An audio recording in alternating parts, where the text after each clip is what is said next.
Marcus Coleman pulled his weathered Ford pickup to a stop at the edge of Henderson Woods, the gravel crunching beneath its tires as familiar as an old friend's greeting.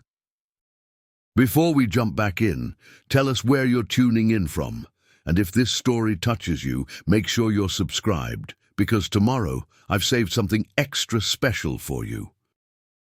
The truck's headlights cut through the pre-dawn darkness, catching swirls of mist that danced between the trees. This was his sanctuary, had been for the past 20 years, every weekend during hunting season, every holiday when others gathered around dinner tables. Marcus found his peace here among the silent sentinels of oak and maple. The dashboard. Clock read 5:17 a.m. Perfect timing. He'd be at his favorite spot well before sunrise, just as he'd planned. Marcus reached for his thermos, taking a long sip of black coffee, its warmth spreading through his chest like armor against the October. Chill. His calloused fingers traced the worn grip of his grandfather's rifle, more ritual than necessity at this point. At 53, Marcus was what locals called mountain-weathered, his face carved by wind and time, grey threading through his dark beard like frost on pine needles. His eyes, though, remained sharp as ever, trained by decades of tracking deer through these woods. Those same eyes now swept across the tree line, noting how the fog hugged the ground, perfect conditions for the morning hunt. The bed of his truck held the familiar tools of his trade: compound bow for backup, field dressing kit, emergency supplies, and the new trail camera he'd been meaning to set up. Everything had its place, organized with the precision that came from years of experience. Marcus wasn't just any hunter, he was something of a legend in Mason County, the man who could track a buck through a snowstorm, who knew every game trail and bedding area within 20 miles. But lately, something had changed. The thrill of the hunt, once electric in his veins, had dulled. Each trophy on his wall seemed to stare back with empty eyes, asking questions he couldn't answer. His daughter Sarah, now away at college, had asked him last Christmas why he still hunted when they didn't need the meat.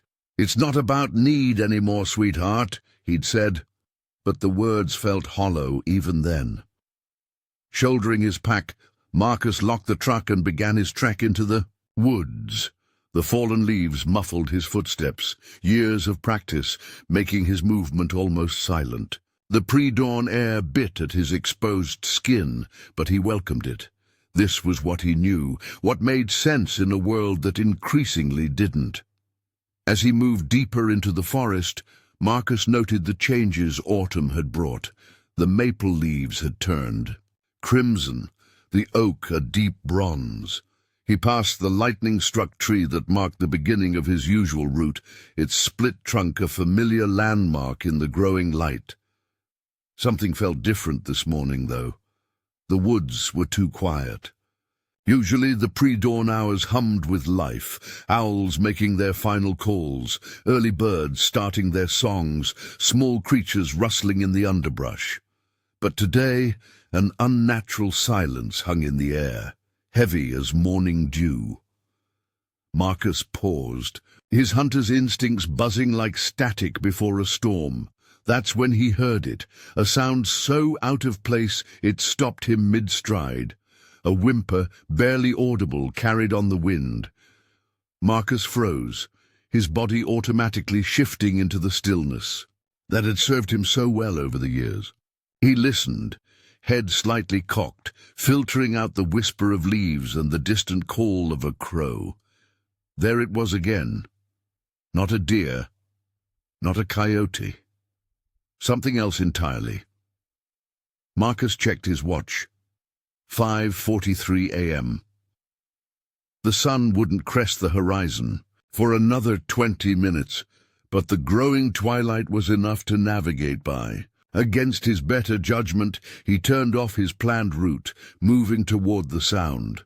The whimper led him to a dense thicket, where thorny bushes grew thick around the base of a massive oak. As he drew closer, Marcus noticed something that made his blood run cold.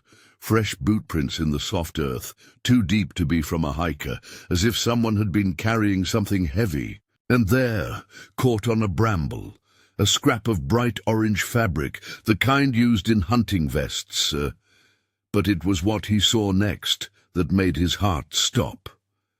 Through the tangled branches, a flash of white fur, and something that glinted in the growing light, a chain wrapped around the trunk of the oak. Marcus Coleman had tracked countless animals through these woods, had seen birth and death and everything in between, but nothing could have prepared him for what he was about to discover. In the growing light of dawn, drawing his hunting knife, Marcus began carefully clearing the thorny branches blocking his path to the oak tree. Each snap of a branch seemed to echo in the unnaturally quiet forest, and with each step closer, the whimpering grew more distinct. His hands, steady enough to dress a deer in minutes, now trembled slightly as he pushed aside the last barrier of brambles. What he saw made him stumble backward, nearly dropping his knife. There, chained to the massive oak, was a white German shepherd. But that wasn't what shocked him most.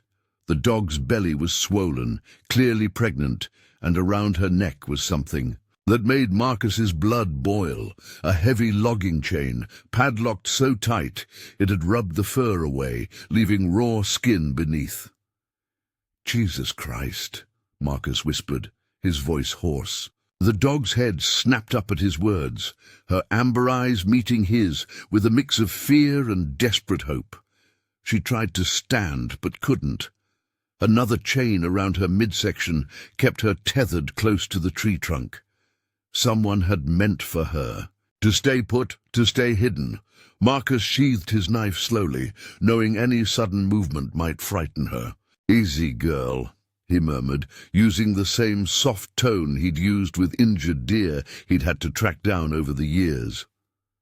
"I'm not going to hurt you." The dog watched him intently, her ears flicking forward at the sound of his voice. As he edged closer, the full extent of her condition became clear. Besides being pregnant, she was severely undernourished. Her white coat, which should have been thick and lustrous, was matted with mud and blood from where the chains had cut into her skin. Yet despite her condition, there was something regal about her bearing, a dignity that hadn't been broken. Marcus knelt in the damp earth, keeping his movements slow and deliberate. The dog's nose worked frantically, trying to catch his scent. He noticed her water bowl, a rusty paint can, was knocked over and empty. Whoever had left her here hadn't planned on coming back. "How long have you been out here, girl?" he wondered aloud, carefully extending his hand for her to sniff. The morning dew on the chains suggested at least one night, but her condition spoke of longer neglect. The dog stretched her neck as far as the chain would allow, her cold nose touching his fingers. Then, surprisingly, her tail gave a faint wag. That small gesture of trust, despite everything she'd been through, hit Marcus like a physical blow. He'd seen cruelty in these woods before, poachers leaving wounded animals to suffer, trash dumped in pristine streams. But this was different. This was calculated cruelty, premeditated abandonment. Reaching into his pack, Marcus pulled out his water bottle and his emergency camping bowl. The dog's eyes followed his every movement as he poured the water. When he placed it within her reach, she lunged forward as far as the chains would allow, drinking desperately. "Slow down, girl," he cautioned, though he knew she couldn't help it. While she drank, he examined the chains more closely. The padlock was new, probably bought specifically for this purpose. The chain itself was logging chain, heavy-duty, meant for dragging trees. Someone had gone to considerable effort to ensure she couldn't escape. Marcus's jaw clenched as he thought about the kind of person who would do this. The boot prints he'd seen were fresh, probably from early last night or yesterday evening. Someone local, he wagered. This spot was too remote for outsiders to know about it. The scrap of orange fabric nagged at his memory. He'd seen that particular shade before, recently, but couldn't place where. The dog finished drinking and looked up at him, her eyes clearer now. She tried to move closer, and the chain rattled against the tree bark. The sound seemed to startle her, and she flinched, a low whine escaping her throat. Marcus felt the weight of decision settling on his shoulders. He couldn't leave her here, that wasn't even a question, but he also couldn't simply break the chains. She needed medical attention, and there might be evidence that could lead to whoever did this. He checked his cell phone. No signal, as usual in this part of the woods. "All right, girl," he said, reaching out slowly to touch her head. This time she leaned into his hand, her fur coarse with dirt, but still soft underneath. "I'm going to help you, but I need to get some tools from my truck. I'll be back, I promise." The dog's eyes seemed to understand, but when he stood to leave, she let out a soft, pleading whimper that nearly broke his resolve. "I swear I'm coming back," he repeated firmly, more for himself than for her. 20 minutes, there and back, if he hurried. As Marcus turned to go, something caught his eye, a glint of metal half buried in the leaves near the tree. Kneeling, he carefully brushed away the forest debris. It was a tag, probably torn from her collar when the chain was put on. He picked it up, wiping away the dirt with his thumb. The engraving was partially worn away, but he could make out a name, Luna. "Luna," he said softly.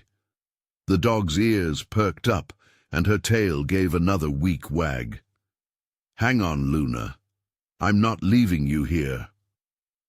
The trek back to his truck seemed longer than ever before. Each step weighted with urgency. Preparing and narrating this story took us a lot of time, so if you are enjoying it, subscribe to our channel. It means a lot to us. Now, back to the story. Marcus moved as quickly as he dared through the underbrush, his mind racing. The image of Luna's trusting eyes haunted him, making his chest tight with a mixture of anger and determination. He'd seen enough in his years of hunting to know that time was critical, especially with her being pregnant. Breaking through the tree line, Marcus rushed to his truck, hands fumbling with the keys as he unlocked the toolbox mounted behind the cab. He grabbed bolt cutters, a heavy blanket he kept for emergencies, his first aid kit, and some beef jerky from his hunting pack. As an afterthought, he grabbed his satellite phone, an expensive piece of equipment he rarely used, meant for emergencies, during deep wilderness hunts. Before heading back, Marcus punched in a number he knew by heart. After 3 rings, a familiar voice answered. "Doc Hanson's mobile vet, this is Amy speaking." "Amy, it's Marcus Coleman. Is Doc available? It's an emergency." "Marcus, aren't you usually in Henderson Woods this time of morning?" The concern in Amy's voice was evident. Marcus Coleman didn't call anything an emergency lightly. "I am. And I need Doc. Found a dog chained to a tree, pregnant, in bad shape. Can he meet me at my cabin in about an hour?" There was a brief pause, the sound of pages flipping. "He's got a farm call at 8, but I'll have him head your way first." "Your cabin off Route 23? "Yeah, tell him to hurry." Marcus ended the call, already moving back toward the trail.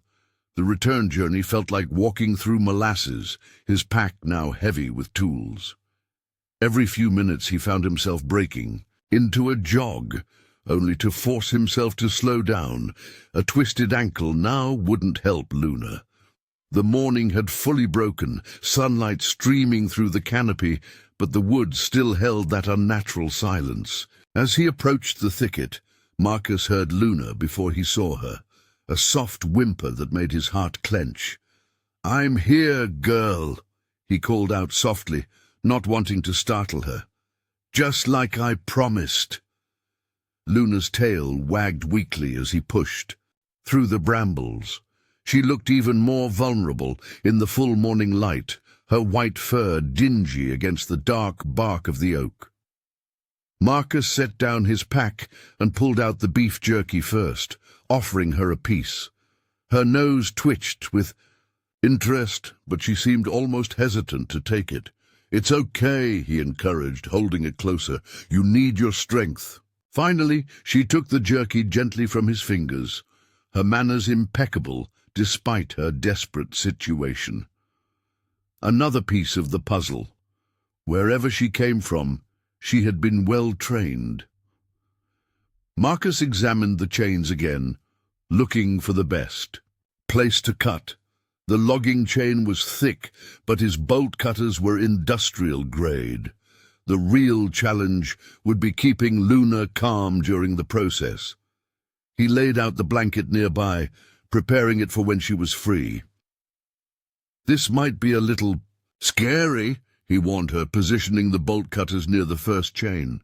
"But I need you to trust me." Luna watched him intently, as if understanding every word. The first cut would be the hardest, the chain around her neck. The bolt cutters made a harsh metallic sound as they bit into the chain. Luna flinched, but didn't pull away. Marcus worked slowly, methodically, not wanting the chain to jerk and hurt her further. After what felt like an eternity, the first chain gave way with a loud snap. Luna's reaction surprised him. Instead of pulling away, she pressed closer to him, her whole body trembling. Marcus quickly but carefully removed the cut chain, his fingers gentle as they examined the raw skin beneath. "Good girl," he murmured. "You're doing so well." The second chain, around her midsection, was easier to reach. As he worked on it, Marcus noticed something that made his blood boil anew.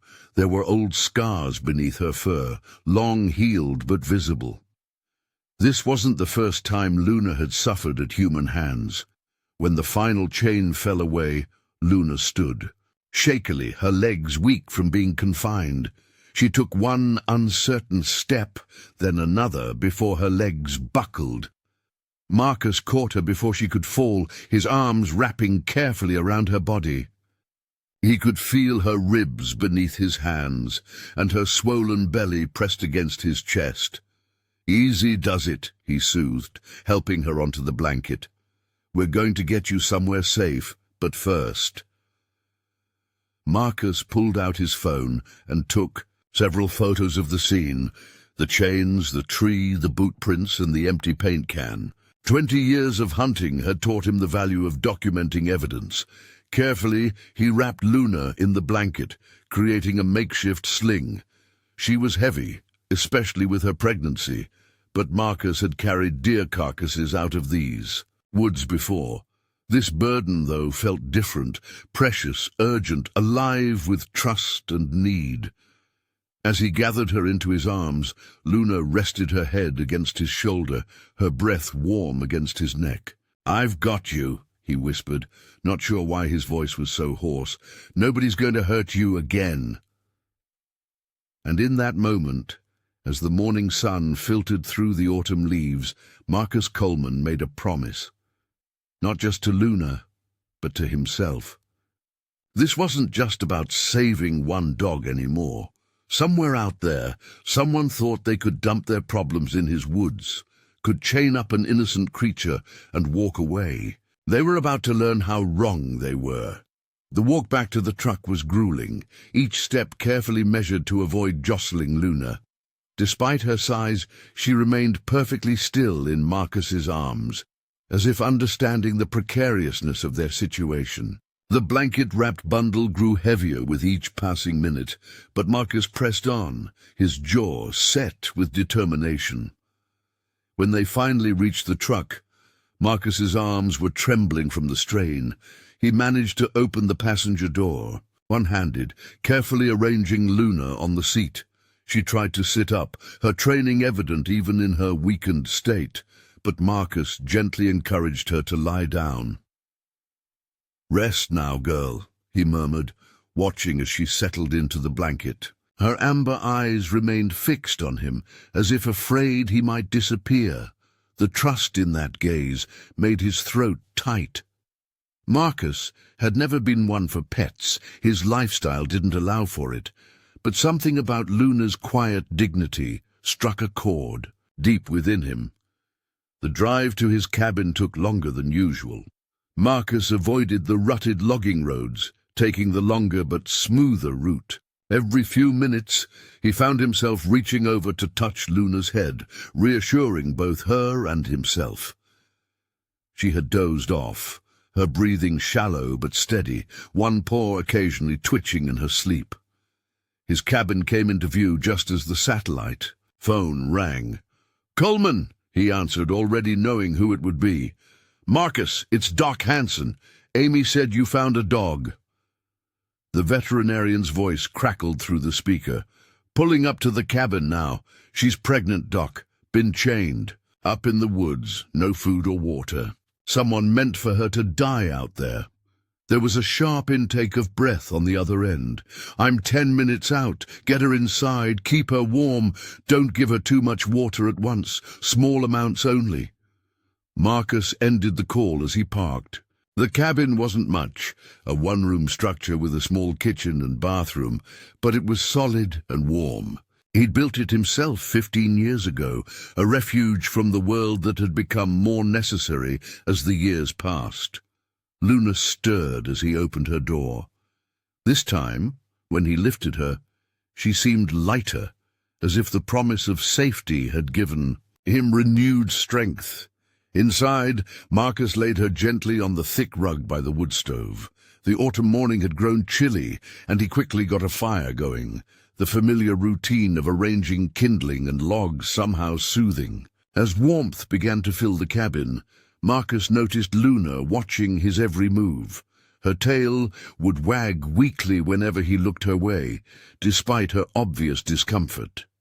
He knelt beside her, carefully examining what he could see of her injuries in.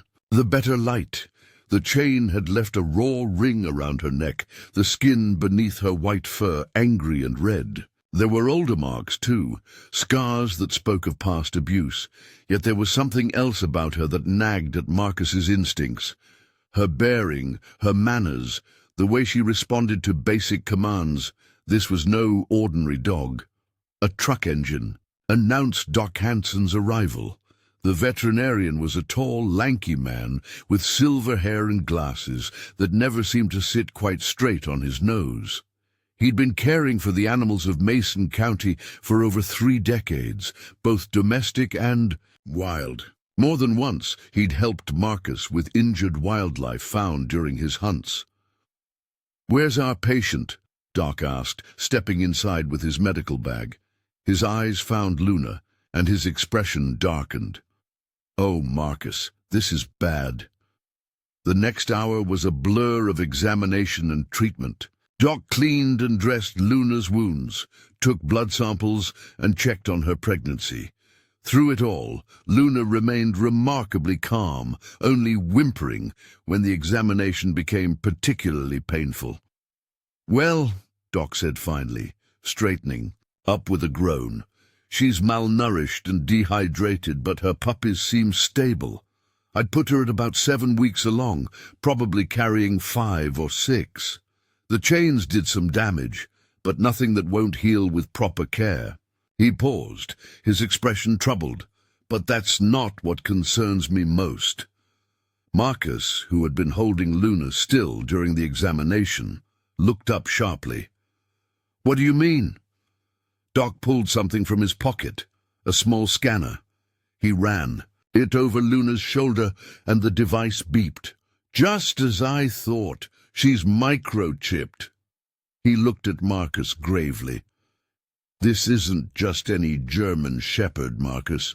Based on her training markers and physical characteristics, I'd say she's a retired military or police dog.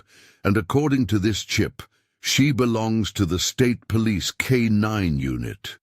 Marcus felt as if the air had been sucked from the room. "Are you saying?" "I'm saying," Doc interrupted, "that someone stole and abandoned a state police dog. This isn't just animal cruelty anymore, Marcus. This is a whole different level of crime." Luna pressed closer to Marcus, as if sensing the tension in the room.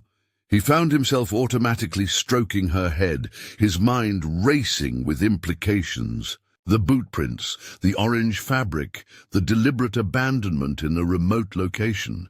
It all suggested someone who knew exactly what they were doing and exactly what they were trying to hide. "What do we do?" Marcus asked, though he already knew the answer would complicate everything.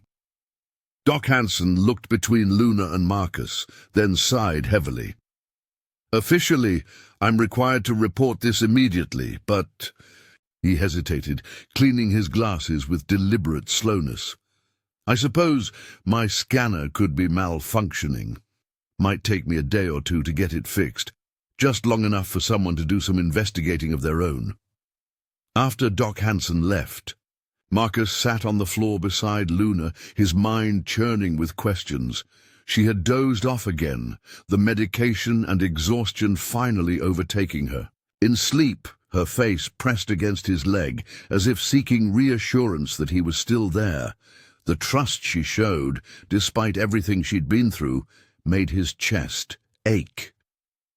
Marcus pulled out his phone, scrolling through the photos he'd taken. At the scene, the boot prints were clear enough, size 11 or 12, with a distinctive wear pattern on the heel.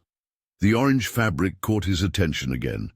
Something about it tickled his memory, but he couldn't quite place it. A soft knock at the door made Luna's ears twitch, but she didn't wake. Marcus carefully shifted her head onto a cushion before answering. Amy, Doc Hansen's assistant, stood on his porch, holding a box of supplies. "Doc sent me with some things for her," she said quietly, noticing the sleeping dog. "Food specially formulated for pregnant dogs, medications, supplements." She paused, then added in a lower voice, "He also wanted me to give you this." She pulled an envelope from her pocket. Inside was a printout of Luna's microchip information. Marcus scanned it quickly. Luna had been with the K9 unit for 6 years, specializing in narcotics detection. She'd been retired 8 months ago due to her age, adopted by her handler. His eyes caught on the name, Officer James Keaton. "I know Jim Keaton," Marcus said, frowning. "Everyone does. He's been with the state police for years." Something wasn't adding up. Keaton had a reputation for being tough but fair, dedicated to his job and his dogs. The idea of him abandoning Luna seemed impossible. Amy shifted uncomfortably. "There's something else. Doc's been hearing rumors about dogs disappearing from the county, mostly strays, nothing anyone would report. But last month, the Mitchells, breeding pair of German shepherds, vanished. They thought someone was stealing dogs for fighting rings, but a pregnant police dog doesn't fit that pattern," Marcus finished, his hunter's instincts stirring. He looked back at Luna, remembering the careful way she'd been hidden, the new chains, the remote location. This wasn't opportunistic cruelty, it was methodical, planned. "I need to make some calls," Marcus said. "Can you stay with her for an hour?" When Amy nodded, he grabbed his jacket. "If she wakes up, there's water by the stove. Don't let anyone in except Doc or me." Outside, Marcus walked until he found a spot with decent cell reception. His first call was to his daughter, Sarah. She answered on the second ring, her voice bright with surprise. "Dad, aren't you usually in your tree stand by now?" "Sarah, I need your help. You still doing that internship at the county records office?" "Yeah, why?" Her tone turned serious, recognizing something in his voice. "I need you to look up anything you can find on Officer James Keaton, incident reports, complaints, anything from the past year. Something's not right." There was a pause, then the sound of typing. "Dad, what's going on?" Marcus explained briefly about finding Luna, watching the sun climb higher in the sky as he spoke. Sarah listened without interrupting, the keyboard clicks continuing in the background. "Okay," she said finally. "This is weird. Keaton took early retirement 3 months ago. No explanation given. But before that... Hang on. More typing. There were 2 complaints filed against him, both sealed, and, Dad, his house went into foreclosure last month." Marcus's mind raced. A decorated officer suddenly retiring, financial troubles, sealed complaints. "Can you find out where he's living now?" "Already on it. Last known address is..." "He's renting a cabin out by Miller's Creek. You know that area?" Marcus knew it all too well. Miller's Creek was just over the ridge from where he'd found Luna. Close enough to know the woods, far enough to avoid suspicion. "Sarah, I need one more favor. Can you check if there have been any narcotics busts in the county recently? Big ones." He could practically hear her frown. "Dad, what are you thinking?" "Just check, please." More typing. 2 months ago, huge. Meth lab operation. They got most of the players, but the main supplier escaped. They think he had inside information about the raid. She paused. "Dad, be careful, whatever you're involved in." "I will," he promised. "Send everything you found to my email. And Sarah, thank you." After hanging up, Marcus stood motionless, letting the pieces fall into place. A retired police dog who specialized in narcotics. A handler with sudden financial troubles. A drug bust gone wrong. The picture it painted was ugly, but it made sense. Back at the cabin, he found Luna awake, accepting small bites of food from Amy's hand. She looked up when he entered, her tail thumping weakly against the floor. Despite everything he'd just learned, despite the growing danger of what he'd stumbled into, Marcus couldn't help but smile at her greeting. "How is she?" he asked Amy, kneeling to scratch behind Luna's ears. "Better. She's keeping the food down, and her breathing is steadier." Amy hesitated. "Marcus, what are you going to do?"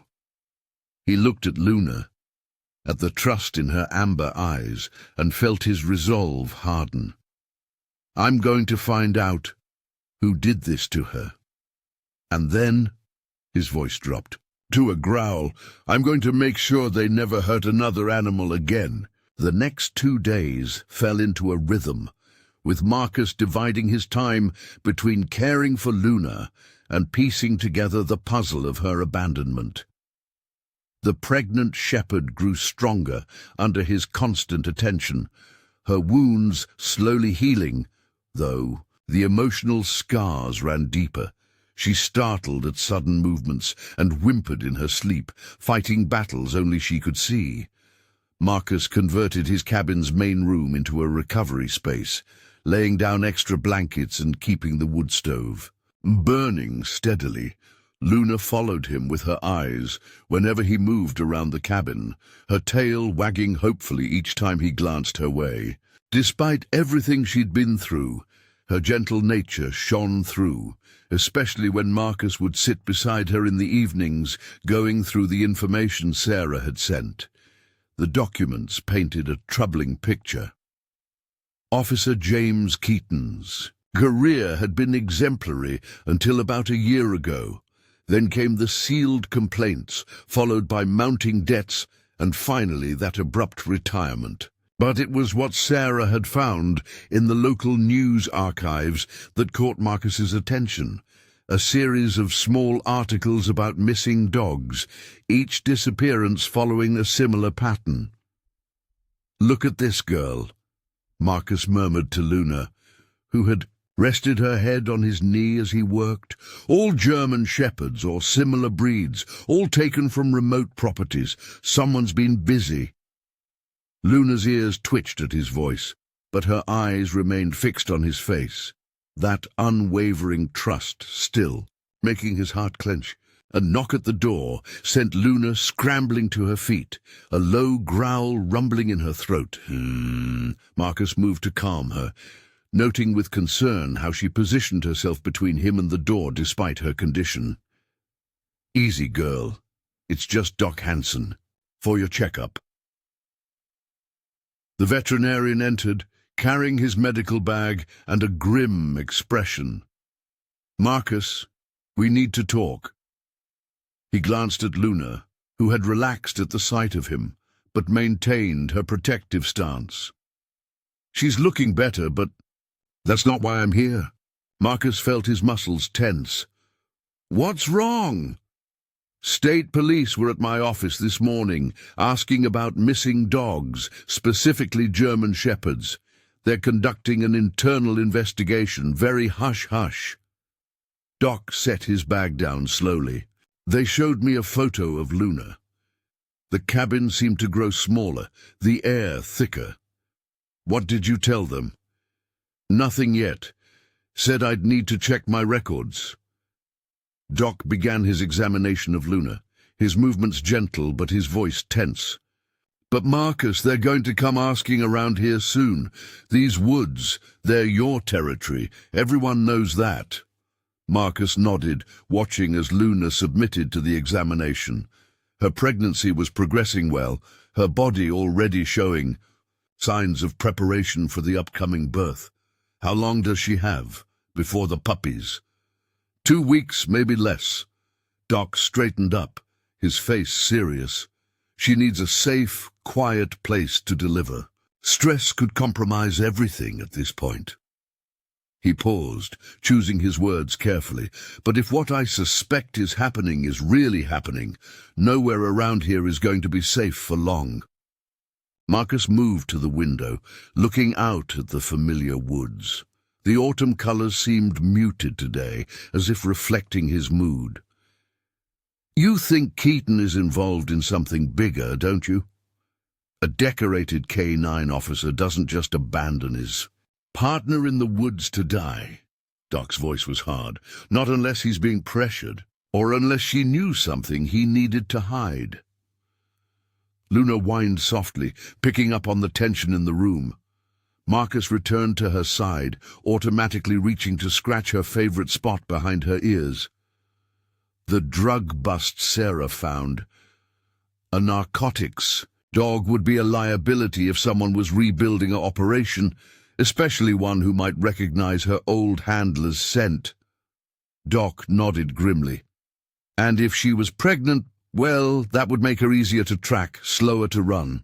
Perfect time to get rid of a potential problem."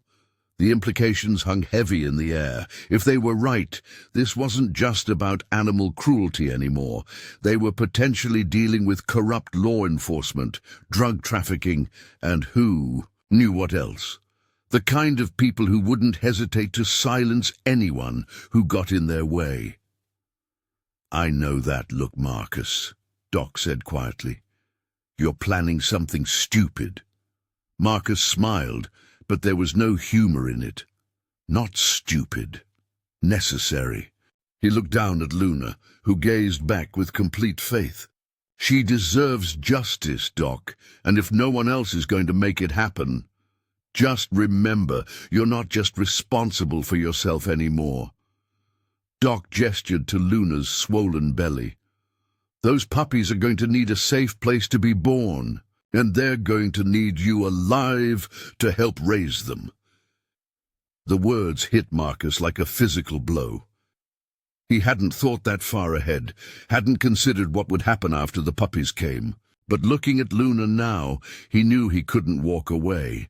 Somehow, in just a few days, this dog had become his responsibility, his mission.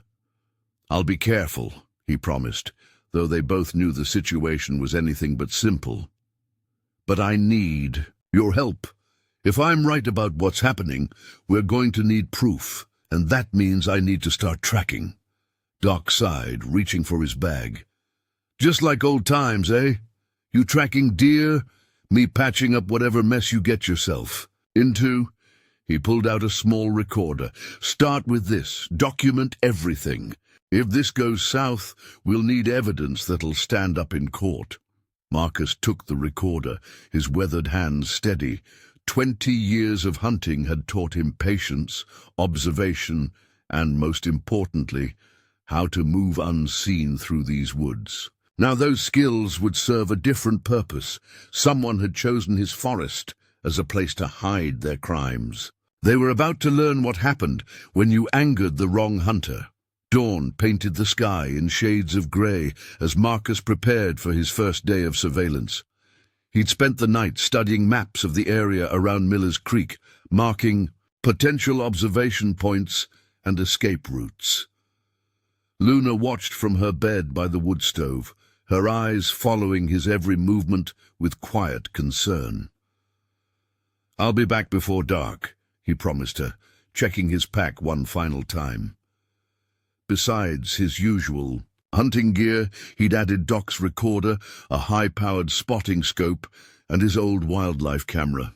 20 years of tracking deer had taught him the value of documentation.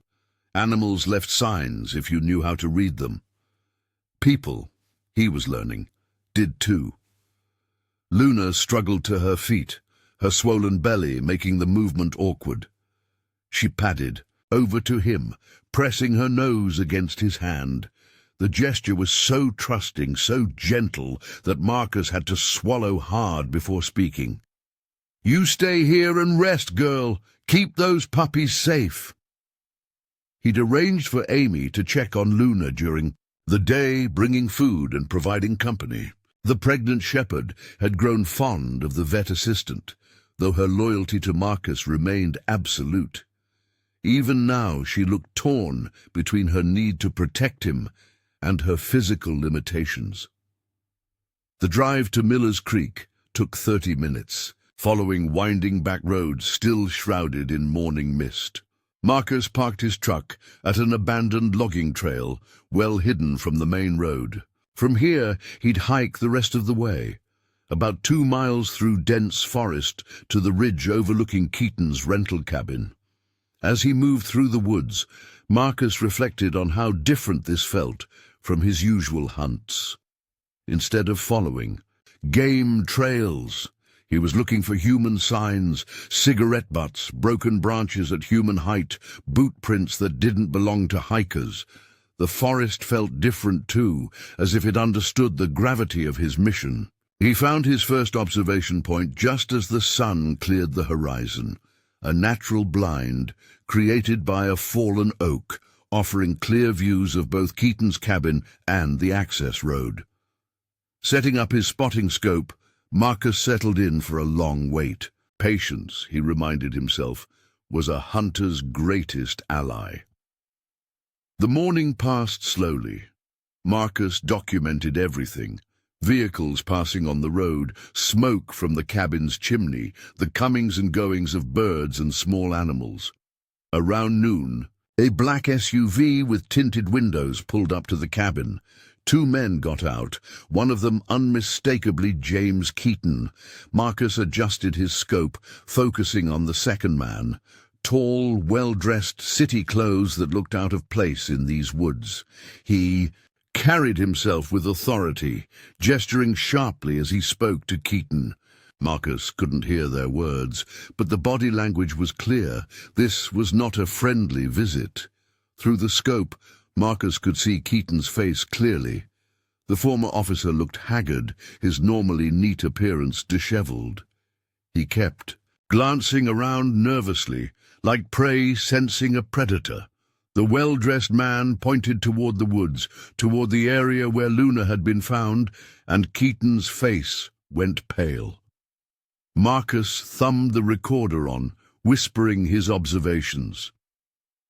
Subject appears agitated, possibly under duress. Second individual displaying dominant body language, making threatening gestures. He noted the time, the direction they faced, every detail that might prove important later. The meeting lasted 15 minutes. As the SUV pulled away, Marcus captured its license plate with his camera. Keaton remained outside for several minutes after, smoking cigarette after cigarette with shaking hands.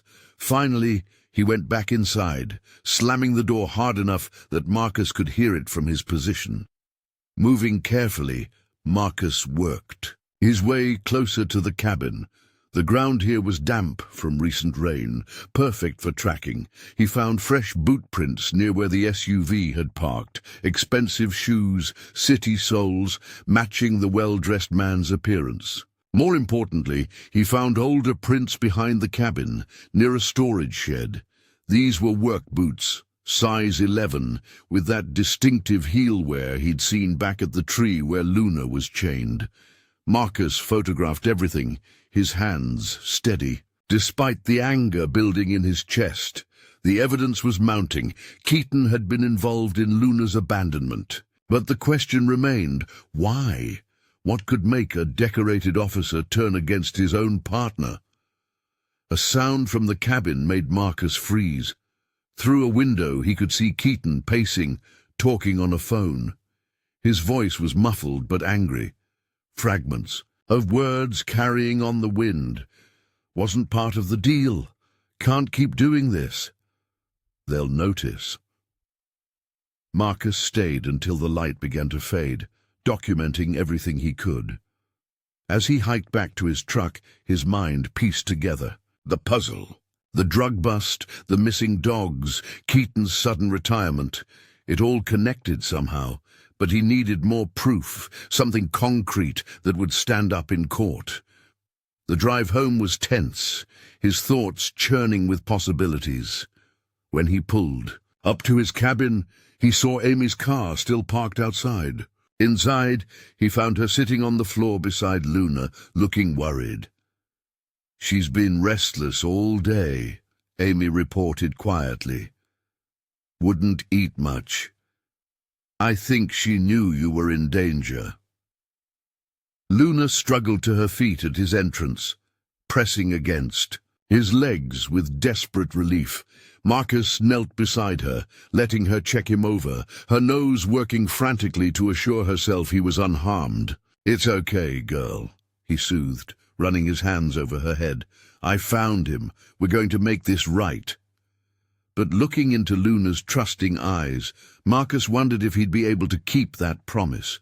Because tomorrow he knew he would have to go back, and next time he'd need to get closer. The weekend brought a flurry of activity to Miller's Creek that set Marcus's instincts on high alert. From his observation point, he watched a steady stream of vehicles arriving at Keaton's cabin, expensive SUVs and sports cars that had no business in these backwoods. Each visitor stayed briefly, never more than 15 minutes, and Keaton seemed more agitated with each departure. Marcus documented everything meticulously, his camera clicking quietly as he captured license plates and faces.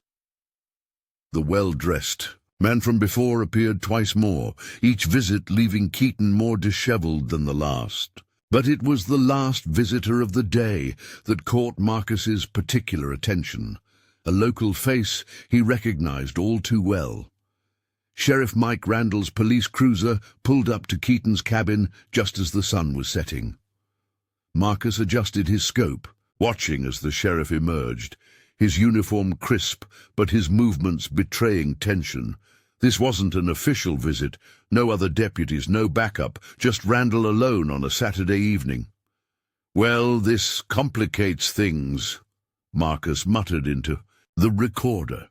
The sheriff's involvement explained why the local police had been so ineffective in investigating the missing dogs. If Randall was corrupt, how many others in the department were compromised? The meeting between Randall and Keaton was brief but intense. Through his scope, Marcus could see both men gesturing angrily, their faces red with barely contained rage. Keaton kept pointing to the woods, while Randall jabbed his finger repeatedly into the former officer's chest. When the sheriff finally left, Keaton remained outside, pacing like a caged animal. Marcus watched as he pulled out his phone, dialed with trembling fingers, and began a heated conversation. This time, the wind carried fragments of words more. Clearly, "Can't control it anymore. Dogs keep disappearing. Someone's asking questions." Marcus's radio crackled softly, the signal they'd arranged with Doc Hanson for emergencies. He keyed it twice in acknowledgement, then began carefully packing his gear. Something was building, and he needed to be ready when it broke. The drive back to his cabin was tense, his mind racing with implications. The sheriff's involvement meant they couldn't trust official channels. They'd need irrefutable evidence, enough to force action from state or federal authorities. But more importantly, they'd need to move fast. Luna's due date was approaching rapidly. He found Doc Hanson's truck parked outside his cabin, its presence both reassuring and concerning. Inside, the veterinarian was examining Luna, his face grave in the lamplight. "It's starting," Doc said without preamble. "Early labor signs. Could be tonight, could be tomorrow, but those puppies are coming soon." Marcus felt his heart skip. Too soon. No, they're developed enough, but the timing. Doc cleaned his glasses nervously. "Marcus, I got another visit from the state police today. They're expanding their investigation. Someone leaked information about Luna being alive." Luna whined softly from her bed, picking up on their tension. Marcus moved to her side, letting her press against him. Her belly was tight under his hand, muscles occasionally rippling with early contractions. "How long can we keep her hidden?" Marcus asked, though he already knew the answer. "They'll check here first," Doc replied. "Your reputation as a woodsman, your connection to these forests, it's too obvious, and with Randall involved." He trailed off, leaving the implications hanging. Marcus nodded slowly, a plan forming in his mind. "Then we need to move her, tonight." He looked at Doc. "That old fishing cabin of yours, up by Crystal Lake, is it still standing?" "Nobody's used it in years, but yeah, basic shelter, wood, stove, well water." Doc's eyes widened as he caught on. Remote enough that nobody would think to look there. "Can she travel?" Marcus asked, looking down at Luna. She met his gaze steadily, that unwavering trust still shining in her eyes. Doc hesitated. "It's risky, but staying here is riskier. If we're careful, take it slow." He began packing his medical supplies. "I'll go ahead, get the cabin warmed up, prepare a space for the birth." The next hour was a blur of careful preparation. Marcus gathered essential supplies while Doc gave him detailed instructions for handling the birth if it began before he could return. Luna watched their activity with nervous attention, sensing the urgency but remaining remarkably calm. As Marcus helped her into his truck, padding the seat with blankets, he heard vehicles on the distant road, multiple engines moving fast. "Time to go, girl," he murmured, closing her door gently. "Let's get you somewhere safe." The night wrapped around them like a blanket as they pulled away from the cabin, headlights off until they reached the main road. Luna lay quiet beside him, her breathing steady despite the occasional tremor of early labor. In the rearview mirror, Marcus caught the flash of emergency lights turning onto his property. "Don't worry," he told Luna, reaching over to scratch her ears. "They won't find us where we're going." But as they disappeared into the darkness, Marcus couldn't shake the feeling that this was just the beginning. The real challenge wasn't getting Luna to safety. It was making sure those responsible for her suffering faced justice. And for that, he'd need to return to Miller's Creek one more time. The old fishing cabin crouched on the shores of Crystal, lake like a forgotten sentinel, its weathered walls barely visible in the pre-dawn light. Marcus guided his truck carefully along the overgrown track, every bump making him wince as Luna shifted uncomfortably beside him. Her contractions were coming more frequently now, each one drawing a soft whimper from her throat. Doc Hanson met them at the door, his breath visible in the cold morning air. "Bring her straight in. I've got everything ready." The cabin's interior was warm, lit by battery-powered lanterns. A nest of clean blankets occupied one corner, close to the wood stove's steady heat. Luna walked shakily from the truck, pausing every few steps as contractions gripped her. Marcus stayed close, supporting her weight when needed. Inside, she immediately went to the prepared bed, turning in circles before settling with a heavy sigh. "She's progressing faster than I expected," Doc said, checking her vital signs. "First puppy could come within hours." He looked at Marcus meaningfully. "If you're going back out there, it needs to be now." Marcus knelt beside Luna, stroking her head gently. She looked up at him with those trust-filled eyes, and for a moment he wavered. "I have to go, girl," he whispered, "but I'll be back before they're born, I promise." Doc handed him a small package. "Emergency supplies, just in case. And Marcus?" His voice dropped lower. "Be careful. Randall's got patrols all over the county looking for her. They're calling it a stolen police dog investigation." "They can look all they want," Marcus replied grimly. "They won't find this place." The cabin had been Doc's father's secret fishing spot, accessible only by the old logging road and known to just a handful of people. "Keep her safe." The drive back felt longer, every mile taking him further from Luna, making his chest tighter. But Marcus had a plan.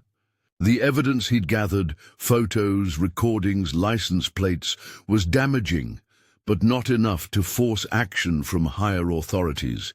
He needed something concrete, something that would expose the whole operation. He parked his truck at a different trailhead this time, one that would give him access to the back of Keaton's property. The morning fog hung thick in the trees, providing perfect cover as he moved through the forest. His hunting skills had never been more vital. Each step placed deliberately, every movement calculated to remain unseen. The storage shed behind. Keaton's cabin had been nagging at his thoughts. During his surveillance, he'd noticed that every visitor glanced at it, some even taking slightly longer routes to walk past it. Something important was in there, something worth protecting. Marcus reached the edge of the clearing just as the sun began burning through the fog. The cabin was quiet, no vehicles in sight. He waited, watching for any sign of movement. 20 minutes passed in complete stillness before he made his move. The shed's padlock was new, but the hinges were old and rusted.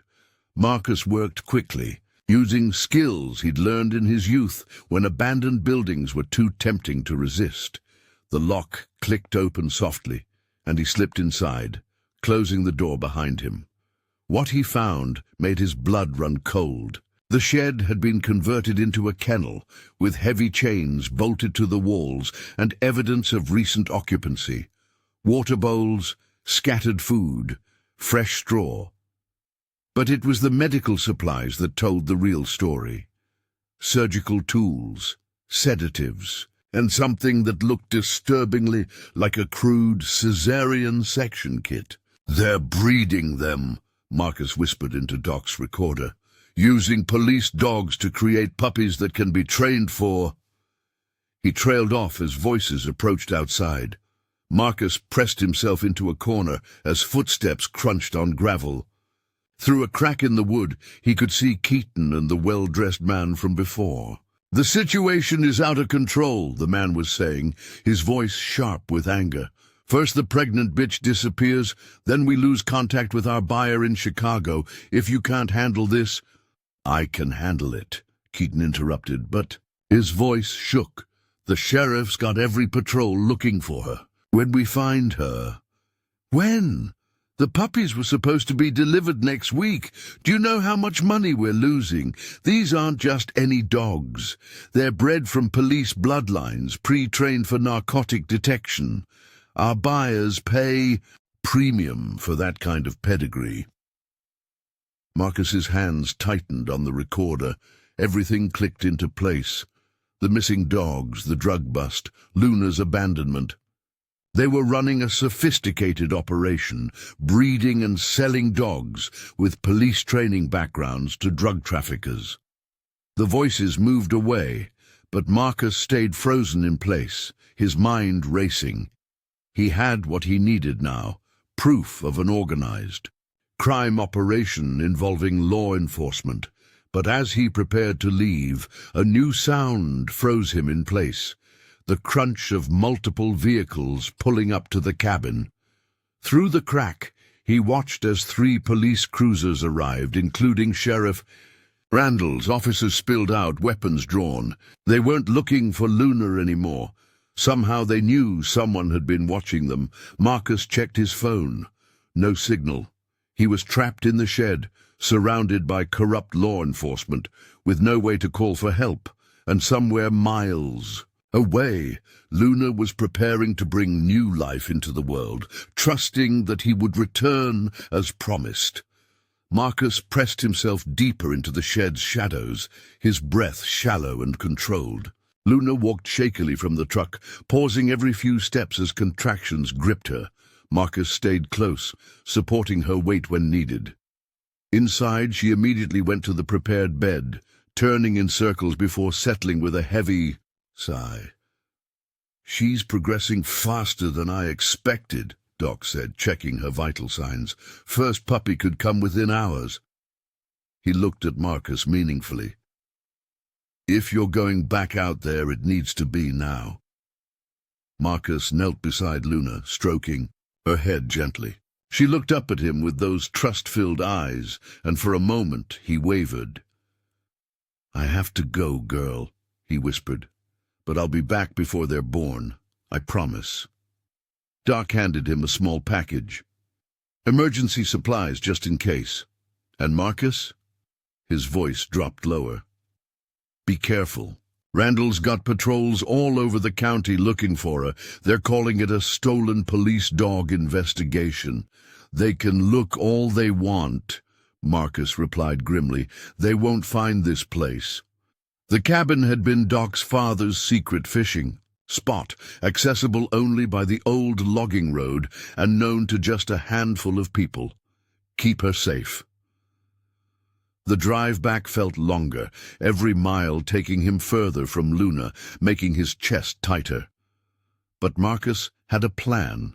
The evidence he'd gathered, photos, recordings, license plates, was damaging, but not enough to force action from higher authorities.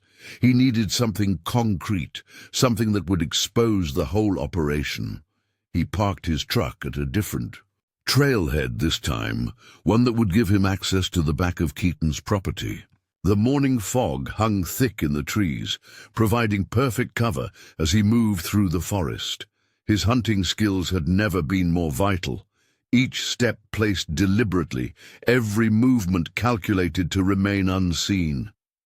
The storage shed behind. Keaton's cabin had been nagging at his thoughts. During his surveillance, he'd noticed that every visitor glanced at it, some even taking slightly longer routes to walk past it. Something important was in there, something worth protecting. Marcus reached the edge of the clearing just as the sun began burning through the fog. The cabin was quiet, no vehicles in sight. He waited, watching for any sign of movement. 20 minutes passed in complete stillness before he made his move. The shed's padlock was new, but the hinges were old and rusted. Marcus worked quickly, using skills he'd learned in his youth when abandoned buildings were too tempting to resist. The lock clicked open softly, and he slipped inside, closing the door behind him. What he found made his blood run cold. The shed had been converted into a kennel, with heavy chains bolted to the walls and evidence of recent occupancy, water bowls, scattered food, fresh straw. But it was the medical supplies that told the real story: surgical tools, sedatives, and something that looked disturbingly like a crude cesarean section kit. "They're breeding them," Marcus whispered into Doc's recorder, "using police dogs to create puppies that can be trained for." He trailed off as voices approached outside. Marcus pressed himself into a corner as footsteps crunched on gravel. Through a crack in the wood, he could see Keaton and the well-dressed man from before. "The situation is out of control," the man was saying, his voice sharp with anger. "First the pregnant bitch disappears, then we lose contact with our buyer in Chicago. If you can't handle this—" "I can handle it," Keaton interrupted, but his voice shook. "The sheriff's got every patrol looking for her. When we find her—" "When? The puppies were supposed to be delivered next week. Do you know how much money we're losing? These aren't just any dogs. They're bred from police bloodlines, pre-trained for narcotic detection. Our buyers pay premium for that kind of pedigree." Marcus's hands tightened on the recorder. Everything clicked into place. The missing dogs, the drug bust, Luna's abandonment. They were running a sophisticated operation, breeding and selling dogs with police training backgrounds to drug traffickers. The voices moved away, but Marcus stayed frozen in place, his mind racing. He had what he needed now, proof of an organized crime operation involving law enforcement. But as he prepared to leave, a new sound froze him in place, the crunch of multiple vehicles pulling up to the cabin. Through the crack, he watched as 3 police cruisers arrived, including Sheriff Randall's. Officers spilled out, weapons drawn. They weren't looking for Luna anymore. Somehow, they knew someone had been watching them. Marcus checked his phone. No signal. He was trapped in the shed, surrounded by corrupt law enforcement, with no way to call for help, and somewhere miles away, Luna was preparing to bring new life into the world, trusting that he would return, as promised. Marcus pressed himself deeper into the shed's shadows, his breath shallow and controlled. Years of hunting had taught him how to remain motionless, how to quiet even his heartbeat when necessary. Through the crack, he watched Sheriff Randall organize his deputies into search patterns, their movements methodical and threatening. "He's here somewhere," Randall's voice carried clearly. "Coleman's truck was spotted on Ridge Road an hour ago. Search everything. We can't let him expose this operation." The sheriff turned to Keaton, who stood pale and shaking on his porch. "When we find him, this ends permanently." The implications of that statement chilled Marcus more than the morning air. These men weren't just corrupt, they were desperate enough to kill. He checked his surroundings again, cataloging potential weapons. The surgical tools might be useful, but getting into a fight with armed officers would be suicide. His hand brushed something metallic behind a stack of empty cages. Carefully, silently, he pulled it free. An old ventilation fan, removed from the wall and never replaced. The opening was small, barely 18 inches square, but it led to the outside. Marcus had never been more grateful for his lean frame. Voices approached the shed. "Check in there too," Randall ordered. "He likes to watch from hidden positions, might have set up an observation post." Marcus moved with the silent precision that had made him the county's best tracker. The vent opening was tight, scraping against his shoulders as he pulled himself through. Behind him, he heard the shed door open, followed by cursing as the deputies found it empty. He emerged behind a thick cluster of brambles, using them as cover while he planned his next move. The deputies were spreading out, working in pairs, their search pattern leaving gaps, if he timed it right. A burst of static from his radio nearly made his heart stop. He fumbled for it, turning down the volume, but not before hearing Doc's urgent whisper, "Marcus, if you can hear this, Luna's labor is progressing fast. First puppy crowning. She needs you." The message changed everything. Marcus had what he needed: the recorded confession about the breeding operation, photos of the shed's contents, evidence of police corruption. Getting that information to the right authorities was now more important than gathering more proof. But first, he had to get past 8 armed deputies and make it back to his truck. Marcus took a slow breath, analyzing the terrain like he would before a difficult shot. The fog was thinning, but still provided some cover. The deputies were focused on the buildings and obvious hiding spots, leaving the deeper woods relatively unwatched. And they'd made one critical mistake. They were all wearing dark police uniforms, making them easy to spot against the autumn foliage. He began moving, using every skill he'd learned in 20 years of stalking deer. Each step was placed with deliberate care, his movements timed to coincide with the rustle of wind through leaves. When deputies looked his way, he became part of the landscape, just another shadow among many. A twig snapped somewhere to his left. Marcus froze as two deputies passed within yards of his position, their boots crushing the underbrush carelessly. "Coleman's tracks led this way," one said. "Guy thinks he's some kind of woods ghost, but nobody knows these forests better than locals." Marcus allowed himself a grim smile. They were following a false trail, probably from his earlier surveillance position. The deputies moved on, and he continued his careful retreat, working his way toward the old logging road where he'd left his truck. Another radio burst. "Second puppy coming. She's asking for you, Marcus, hurrying as fast as she can." The message filled him with renewed urgency. Luna needed him. Those puppies, born into a world that had already tried to destroy them, needed him.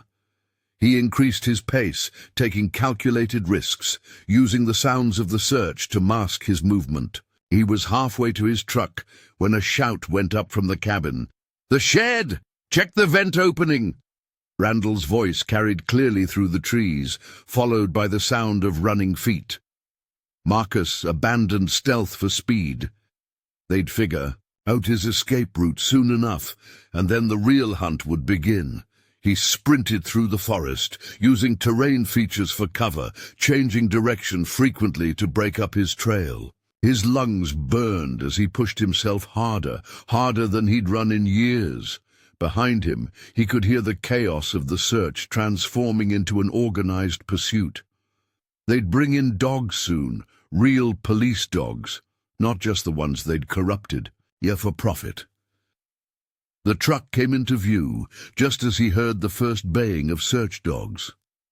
Marcus reached for his keys, then froze. Something wasn't right.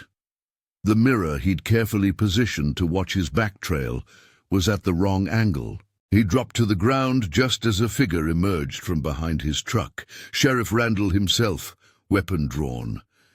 "Should have known you'd head for your vehicle," the sheriff said coldly. "Always were predictable, Marcus." Marcus lay motionless, in the underbrush, his hand closing around a rock as Randall moved closer. The sheriff was alone. He'd figured out Marcus's escape route and come alone to claim the glory of the capture. One mistake. The radio crackled one final time. "Third puppy. She won't do this without you much longer, Marcus. Please hurry." Marcus tightened his grip on the rock. He had a promise to keep.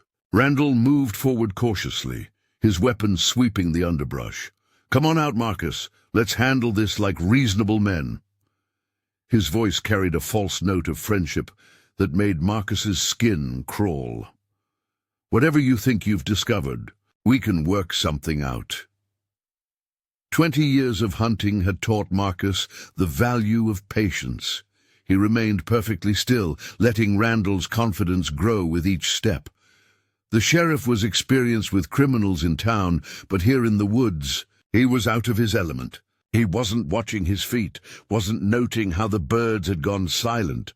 "You've got nowhere to go," Randall continued, moving closer. "My men are surrounding the area. That pregnant dog you stole, we'll find her too. Question is, do you want to be alive when we do?" The threat against Luna made Marcus's blood boil, but he channeled the anger into focus. The sheriff was 3 steps away now, his attention fixed on the denser brush ahead. Marcus waited until Randall's foot landed on a patch of loose leaves, then made his move. The rock flew with hunter's precision, striking Randall's gun hand. The weapon went flying as Marcus launched himself forward, decades of wrestling deer, carcasses lending power to his tackle. They hit the ground hard, Randall's breath leaving him in a whoosh. The fight was brief but fierce. Randall had police training, but Marcus had survival instinct and rage on his side. They rolled in the leaves, trading blows, until Marcus managed to get the sheriff in a chokehold, another skill learned from handling struggling animals. "Those dogs," Marcus growled, tightening his grip as Randall thrashed. "Those innocent animals you people have been torturing and selling. They trusted you, they were loyal, and you betrayed them." Randall's struggles weakened as consciousness began to fade. Marcus held on just long enough to ensure the sheriff would be out for a few minutes, then quickly bound him with his own handcuffs. He retrieved Randall's gun, radio and keys, then dragged him behind some thick bushes. The sound of approaching searchers spurred Marcus into action. He grabbed the evidence from his truck, the recordings, photos, everything that proved the corruption, and stuffed it into his pack. The vehicle wasn't safe now. They'd be watching it. He needed another way out. His radio crackled again. "Fourth puppy, Marcus. She's getting tired, running out of time." The urgency in Doc's voice made Marcus's decision for him. He knew these woods better than anyone, knew every game trail, every hidden valley.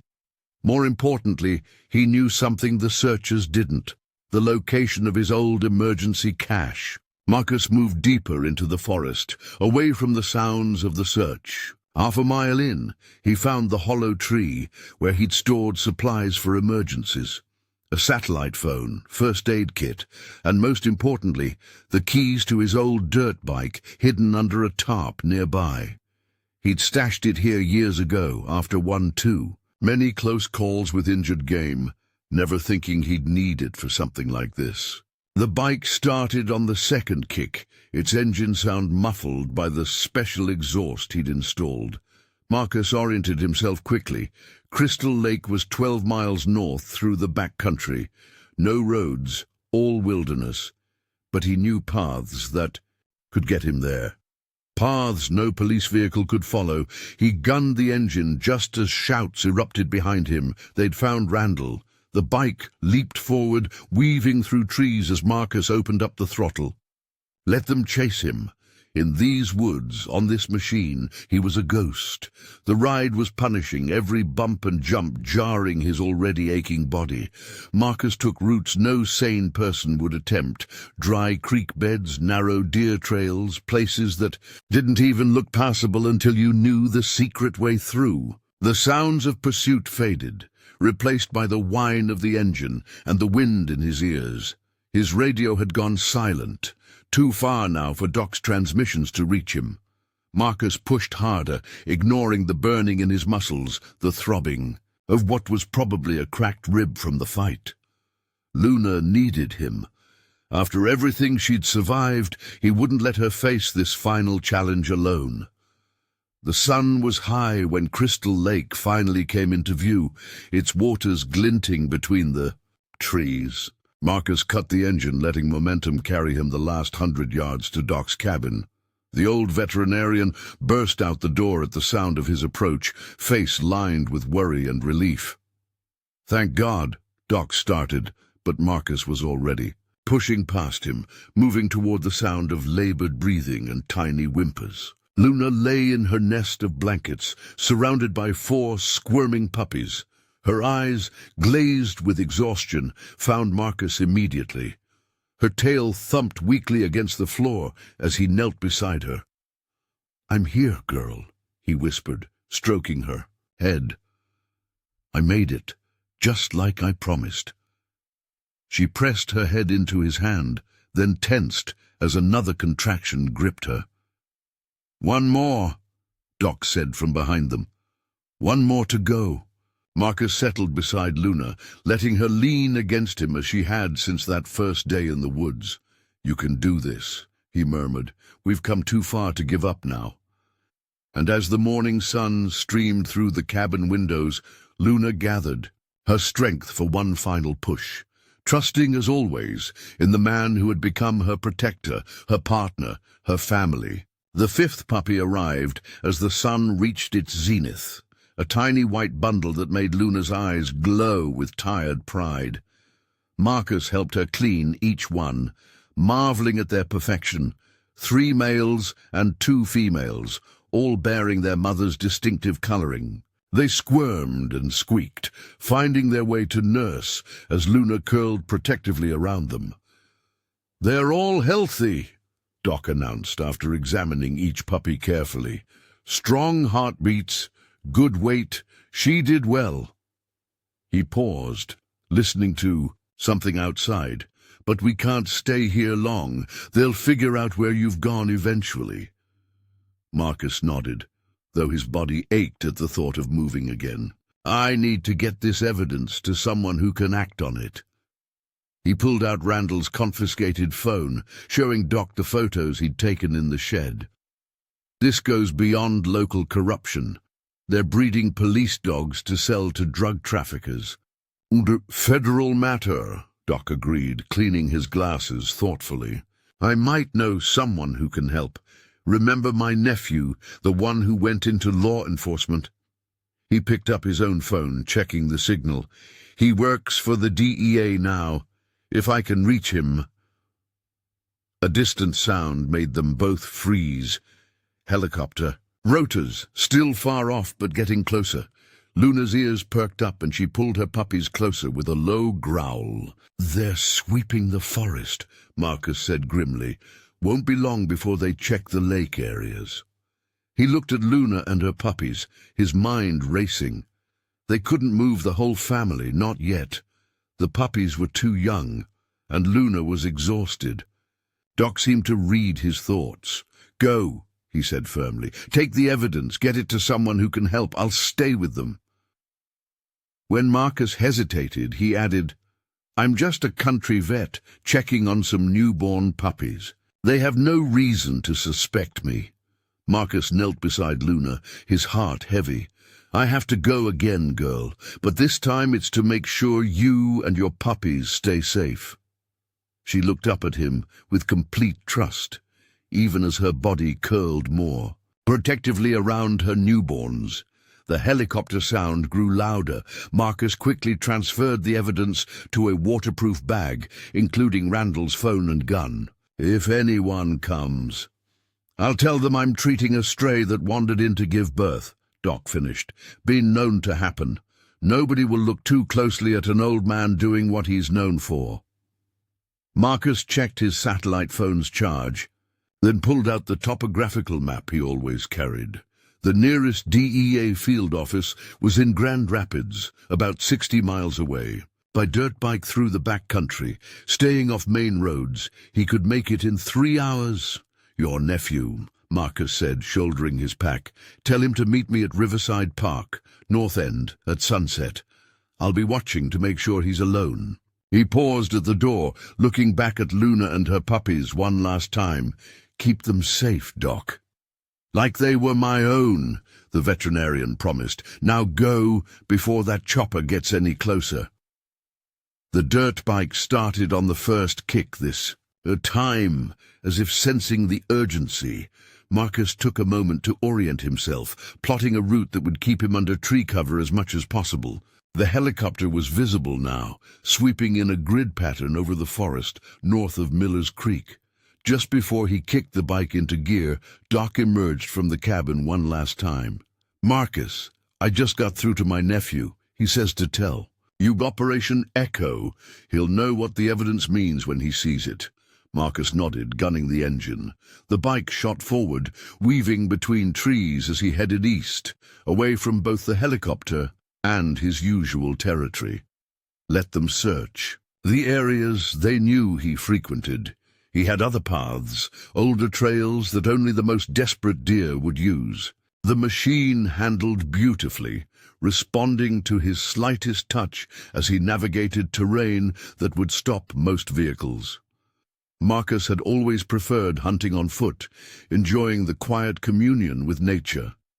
But now, with Luna's safety and future, Depending on his speed, he was grateful for every modification he'd made to this bike over the years. Each mile took him further from Luna, but also closer to ensuring her safety.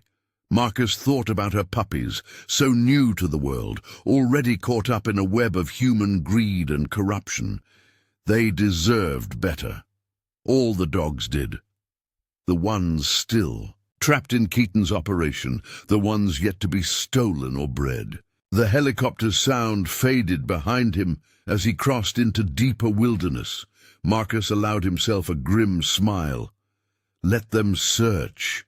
By the time they figured out where he'd gone, the evidence would be in federal hands. And then he'd return to Luna and her puppies to help them build the life they deserved. But first, he had to make it to Grand Rapids. The sun was high, the forest was thick, and somewhere behind him, corrupt men with badges were trying to protect their criminal empire. Marcus opened the throttle wider, letting the bike's growl merge with his own determination. The hunt wasn't over yet.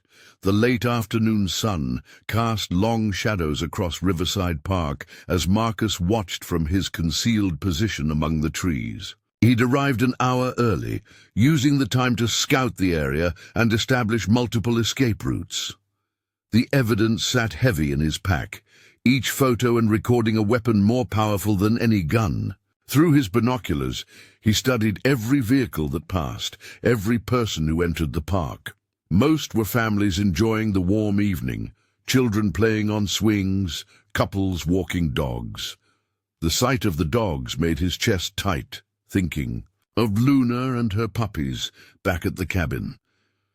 At exactly sunset, a man in a dark suit walked to the north end of the park. He matched Doc's description of his nephew. Tall, athletic build, early 40s. He walked alone, his movements casual but alert, occasionally checking his phone as if waiting for someone. Marcus watched him for 20 minutes, looking for any sign of backup or surveillance. The agent, if that's who he was, maintained his cover well, but showed none of the nervous tension that marked an ambush. Finally, Marcus decided to make contact. He approached from behind, using the growing darkness as cover. "Operation Echo," he said quietly, stopping several feet away. The man turned slowly, his hands visible and empty. "My uncle said you'd have evidence about missing police dogs." His voice was calm, professional. "I'm Agent Chris Hansen, DEA. Show me what you've got." "Not here," Marcus replied. "Too exposed." He gestured toward a more secluded area near the river. "We can talk there." Hansen nodded, following Marcus's lead. Once they were hidden from casual observation, Marcus pulled out the waterproof. "A bag. It's bigger than missing dogs," he said, handing over Randall's phone first. "They're running a sophisticated operation, breeding police-trained dogs to sell to drug traffickers. Local law enforcement's involved." The agent's expression hardened as he scrolled through the photos. The shed setup, the medical equipment. "This is professional." He looked up sharply. "You said local law enforcement." Marcus played the recordings he'd made, including the conversation between Keaton and the well-dressed man. Hansen listened intently, his face growing grimmer with each revelation. "This explains a lot," he said finally. "We've been investigating a series of perfect drug busts.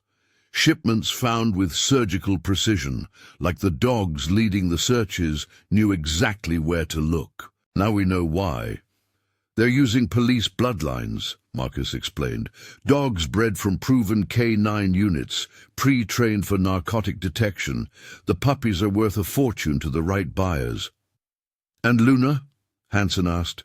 "My uncle mentioned. A pregnant shepherd."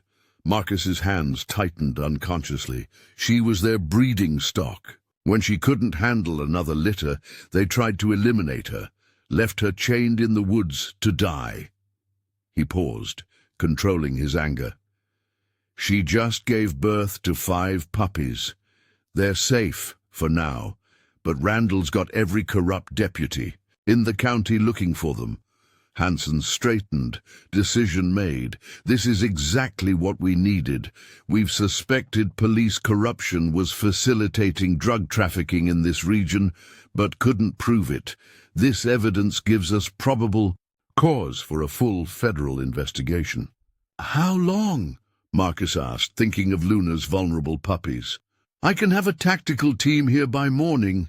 We'll need you to guide us to Keaton's property. Show us where you found everything. Hansen's expression softened slightly. And we'll need to protect Luna and her puppies. They're material witnesses now. Marcus nodded, relief mixing with exhaustion. I can take you in through the back country. They won't expect an approach from that direction. Good.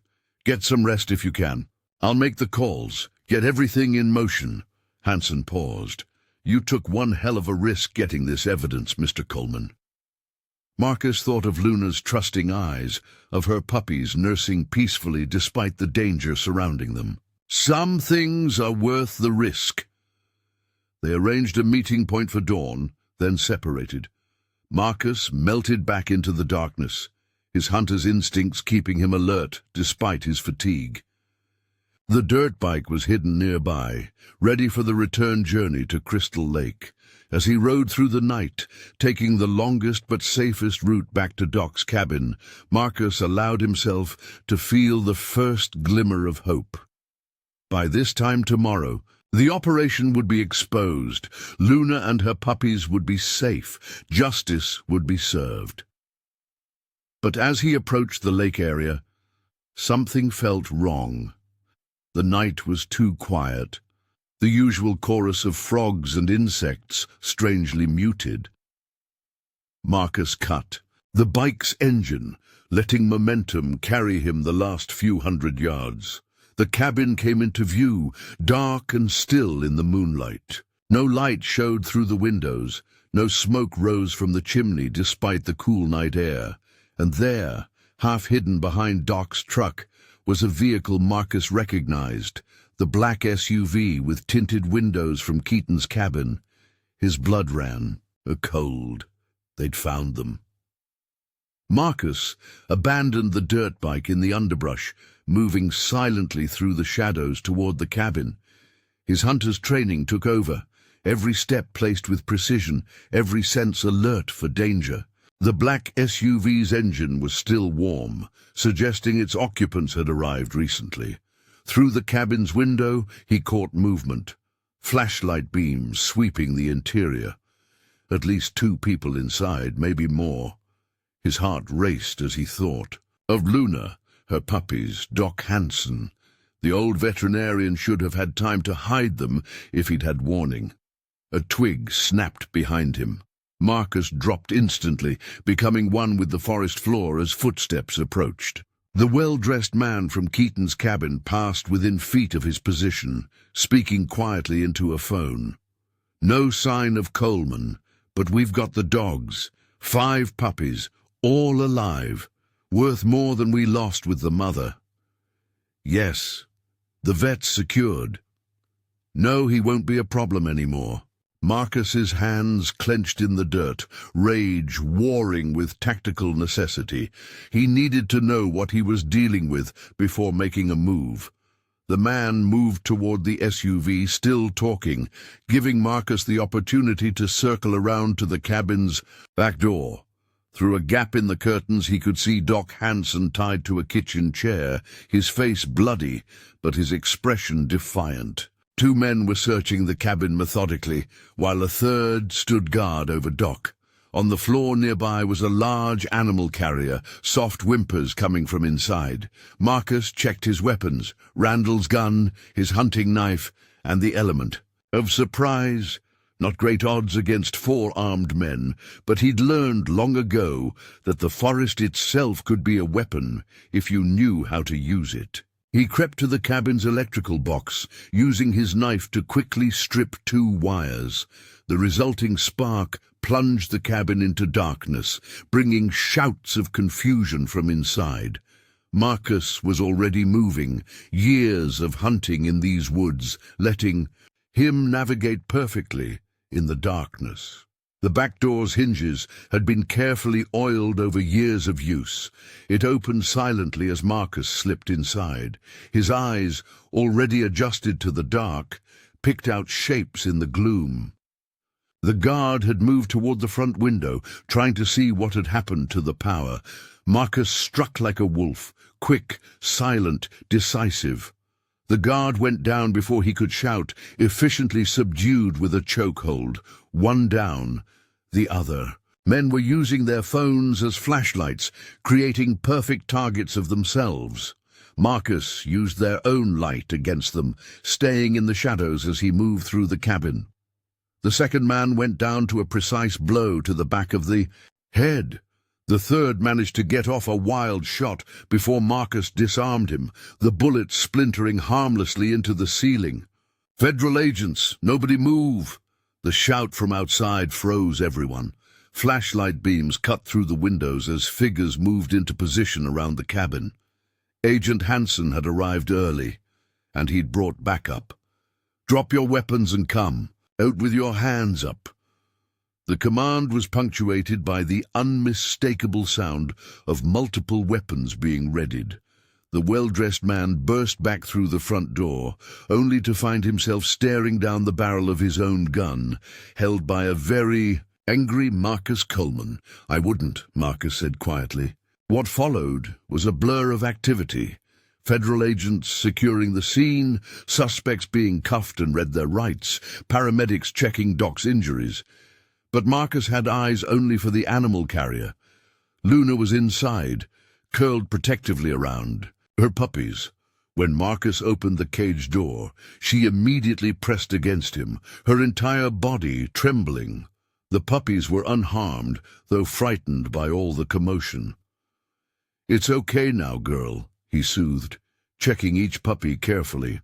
"It's really over this time." Agent Hansen appeared beside him, holstering his weapon. "Got here as fast as I could, called in some favors when you didn't answer your phone." He looked at Luna and her puppies with professional interest. "They'll need protection until they... Trial? These dogs are our key evidence, proof of the breeding operation."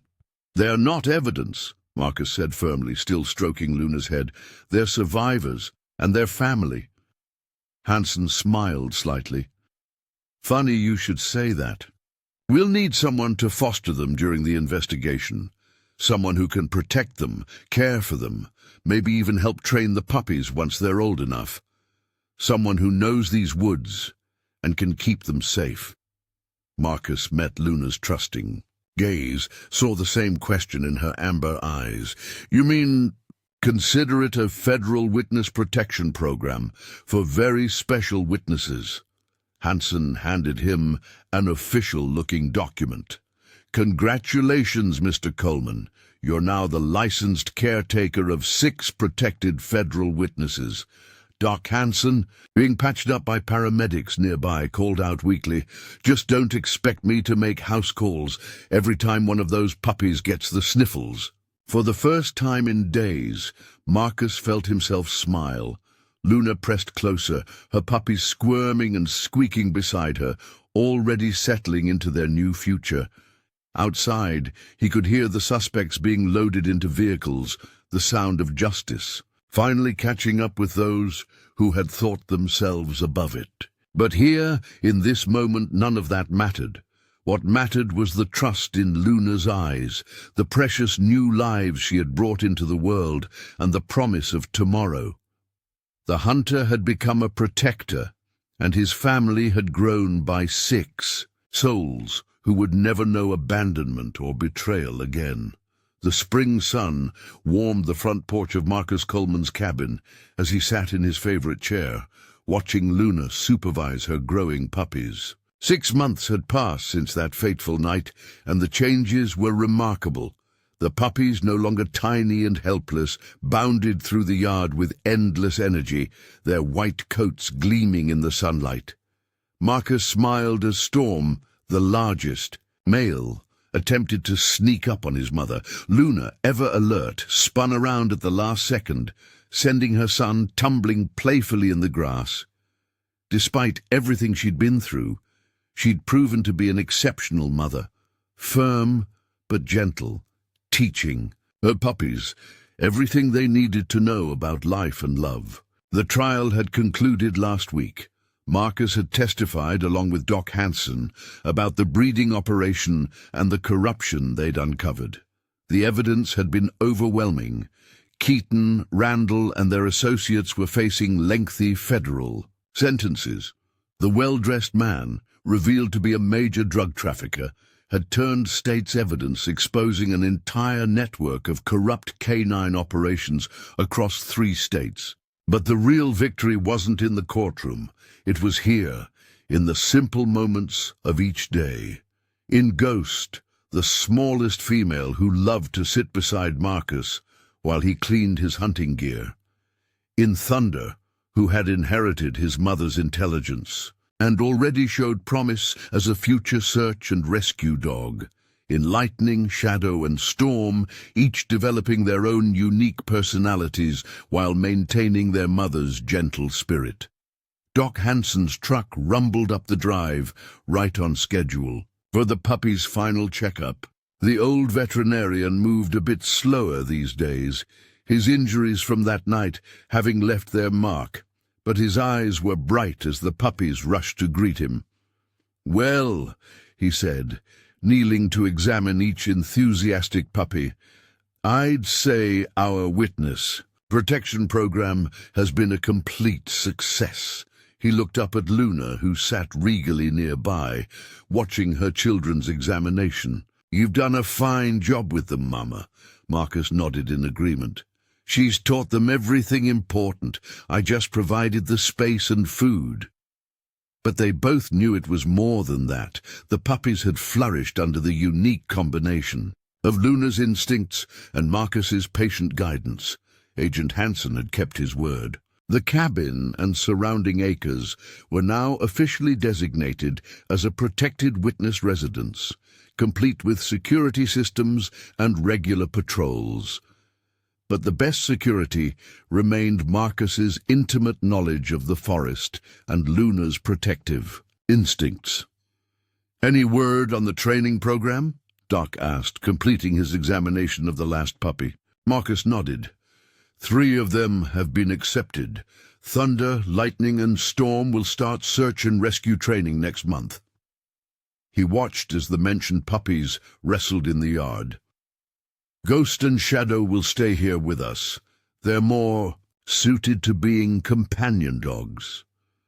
The decision hadn't been easy, but it felt right. The puppies who showed the strongest working dog instincts would have the chance to use their inherited abilities for good, helping people instead of enabling criminals. The others would have a peaceful life in the forest they were born to protect. Luna moved to sit beside Marcus, her head resting against his leg, as it so often did these days.